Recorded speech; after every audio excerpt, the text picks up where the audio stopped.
Last video में हमने recursion के बारे में बात करी थी। आज इस वीडियो में हम हैशिंग पढ़ने वाले हैं, बट उससे पहले एक क्वेश्चन करते हैं। तो क्वेश्चन ये है कि हमारे पास एक लिस्ट गिवन होगी और हमें फ्रीक्वेंसी को काउंट करना है। फ्रीक्वेंसी का मतलब क्या है कि कौन सा एलिमेंट कितनी बार आ रहा है।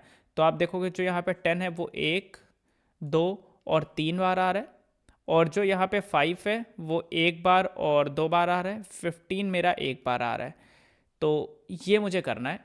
अब इस चीज़ को करने के लिए सबसे सिंपल सा तरीका क्या है? सिंपल सा तरीका देखो कि मैं एक लूप चला लेता हूँ, ठीक है। और लूप में मैं बारी बारी से हर एलिमेंट को देख लूँगा कि ये एलिमेंट कितनी बार आ रहा है।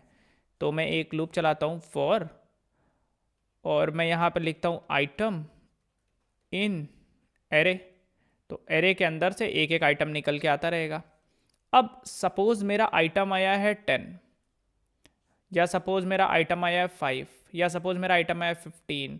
कुछ ऐसा आइटम आया तो मुझे इस आइटम को कहीं पे रखना भी तो है ना, कि 10 मेरा कितनी बार आया है, 12 मेरा कितनी बार आया, 5 मेरा कितनी बार आया। तो सपोज जो मैक्सिमम यहाँ पे वैल्यू हो सकती है वो सपोज हम मानते हैं कि 100 हो सकती है। मान के चलते हैं कि के की वैल्यू मैक्सिमम 100 हो सकती है। तो एक काम करते हैं, 100 साइज की एक लिस्ट बना लेते हैं और उसका नाम रखेंगे आंसर लिस्ट। और वो 100 साइज़ की होगी, और हर जगह पे मैं 0 × 100 ऐसा करता हूँ ताकि हर जगह पे 0 आ जाए।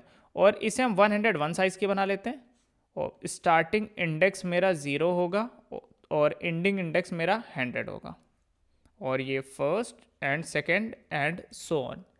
अब देखो, मेरा आइटम मिला, एक एरे में एक आइटम मिला, तो मैं सिंपली क्या कर सकता हूँ कि आंसर के आइटम पे स्टार्टिंग में हर जगह 0 भरी हुई है।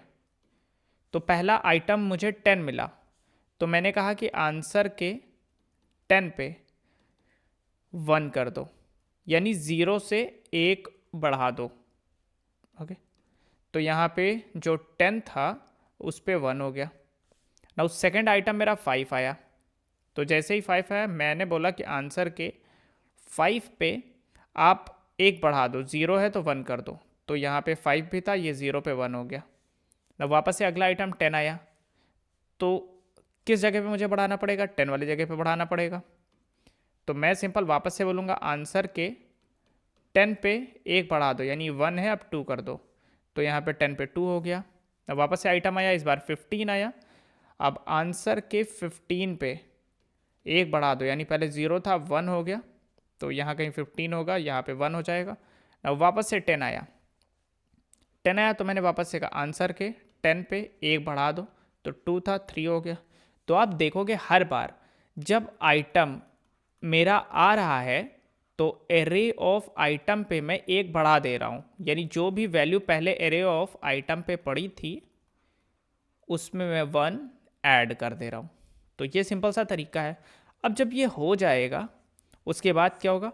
उसके बाद जो मेरा आंसर नाम की जो मैंने एरे बनाई है, लिस्ट बनाई है, जिसका साइज है 101, इंडेक्सिंग है 0 से लेके 100 तक, इसके जो 5th इंडेक्स है उस पर मेरा 1 और 2 पड़ा होगा। जो मेरा 10th इंडेक्स है उस पर मेरा 1, 2 और 3 पड़ा होगा।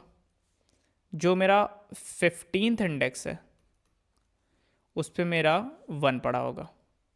और अगर मैं इस आंसर को प्रिंट करूं तो ये आ जाएगा कि कौन सी वैल्यू कितनी बार है, और बाकी जगहों पे मेरा 0 0 0 पड़ा होगा। ठीक है, तो एक सिंपल सा हमने एरे बनाया और एरे में हमने रख लिया। अब ये कोड थोड़ा सा कॉम्प्लिकेटेड हो रहा था, ये एरे बनाना, इसकी साइज़ देखना क्या हो रहा है, सब कुछ देखना थोड़ा सा कॉम्प्लिकेटेड हो रहा था। तो लोगों ने सोचा एक काम करते हैं, एक कुछ ऐसा बनाते हैं हैश सेट जैसा, और हम लोग कुछ ऐसा करेंगे कि स्टार्टिंग में वो जगह जो है वो पूरी एम्प्टी रहेगी। अगर मेरा कोई नंबर आता है 10, तो मैं 10 पे जब वो वैल्यू पहली बार आएगी तो मैं वहाँ पे 1 भर दूंगा। 5 जब पहली बार आएगी तो मैं वहाँ पे 1 भर दूंगा। 10 जब वापस से दूसरी बार आएगा तो 1 बढ़ा दूंगा, तो 1 + 1 2 कर दूंगा। ना 15 पहली बार आएगी तो 1 भर दूंगा। 10 वापस से आ गया तो 2 को बढ़ा के 3 कर दूंगा, और 5 1 से बढ़ा के 2 कर दूंगा। इसी रखने को हम लोग हैश सेट बोलते हैं। यहाँ पर लिस्ट में हमें पहले से साइज देना पड़ता है और बताना पड़ता है कि कौन कौन से नंबर यहाँ पे आने वाले, उसका साइज़ क्या है। जैसे मैंने यहाँ पे 101 साइज़ का लिया। इन सब चीज़ों से बचने के लिए मेरा हैश सेट बना, जिसे पाइथन में हम लोग डिक्शनरी बोलते हैं, जो कि हम पहले पढ़ चुके हैं। और डिक्शनरी में वैल्यू कैसे ऐड करी जाती है, डी नाम की डिक्शनरी है, अगर इसके हेलो वाले जगह पे, ये बेसिकली होता है की वैल्यू पेयर, जहाँ पे जो की होती है वो यूनिक हो सकती है। अगर हम किसी की में से वैल्यू निकालना चाहते हैं, अगर लिस्ट के किसी इंडेक्स पे वैल्यू निकालना चाहते हैं, तो LST ऑफ 5 अगर मैं प्रिंट करना चाहूँ तो डायरेक्टली प्रिंट हो जाएगा, यानी बिग ऑफ 1 टाइम में, कांस्टेंट टाइम में प्रिंट हो जाएगा। सेम केस यहाँ भी है। मैं किसी भी डिक्शनरी के किसी भी की पे, की अगर 15 है तो डिक्शनरी अगर 15 पे प्रिंट कराऊँ तो कांस्टेंट टाइम में प्रिंट हो जाएगा।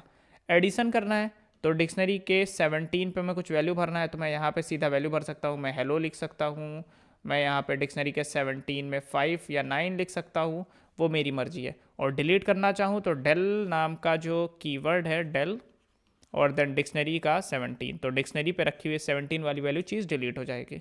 ना इसका एक कोड लिख लेते हैं। स्टार्टिंग में एम्प्टी डिक्शनरी बन गई।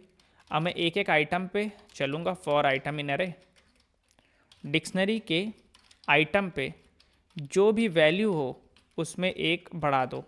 अब यहाँ पे प्रॉब्लम क्या है, जब स्टार्टिंग में डिक्शनरी के आइटम पे कुछ भी नहीं पड़ा होगा, सपोज स्टार्टिंग में 10 आया, मैं डिक्शनरी के 10 पे सर्च करने गया तो मुझे कुछ भी नहीं मिला वहाँ पे, तो उसने मुझे एरर दे दिया कि आइटम तो है ही नहीं, आप इसे क्यों एक्सेस करना चाह रहे हो। तो उस चीज़ से बचने के लिए d.get नाम का एक फंक्शन होता है, हम पहले भी बात कर चुके हैं।